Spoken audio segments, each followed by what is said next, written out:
د بې اسناده افغانانو د ایستلو دوام. پاکستاني چارواکي وایي بل پړاو کې اسناد لرونکي افغان کډوال هم وباسو. پاکستاني چارواکي وایي له د هېواده د بې اسناده افغان کډوالو له ایستلو وروسته سمدستي دغه افغان کډوالو د ایستلو لړۍ پیلوي چې په دې هېواد کې د اوسېدو لپاره افغان سټیزن کارتونه ورکړل شوي دي. په داسې حال کې چې له پاکستانه د بې اسناده افغان کډوالو د ایستلو لړۍ په چټکۍ روانه ده، پاکستاني چارواکي وایي له دې پروسې سمدستي وروسته له دې هېواده د هغو افغان کډوالو د ایستلو لړۍ پیلوي چې د کډوالۍ رسمي اسناد ورکړل شوي دي. د پاکستان د بلوچستان ایالت د اطلاعاتو وزیر جنت سکزي تېره ورځ په کراچۍ کې په یوه خبري کنفرانس کې وویل موږ د کډوالو د ساتلو ټیکه نه ده اخیستې. افغان چارواکي باید د خپلو خلکو مسؤلیت واخلي او د افغانانو د سمبالښت تیاری دې ونیسي.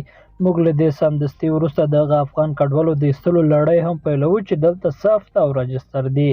په پاکستان کې د میشتو اسناد لرونکو افغان کډوالو دقیق شمېر نه دی معلوم، خو د ملګرو ملتونو د کډوالو عالي کمشنرۍ له دې وړاندې ویلي چې پاکستان د 2006 او 2012 کلونو ترمنځ شاوخوا 2.1 میلیون افغان کډوالو ته د کډوالۍ رسمي کارتونه ورکړي دي.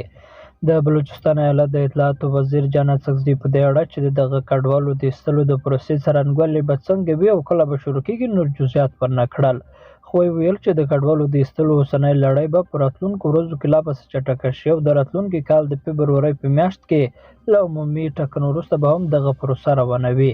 نوموړي په دې خبري کنفرانس کې دغه شان ویل چې تر اوسه په بلوچستان ایالت کې د نږدې 1 لک کسانو جعلي شناختي کارډونه بلاک شوي چې 92 سلنه افغانانو جوړ کړي وو.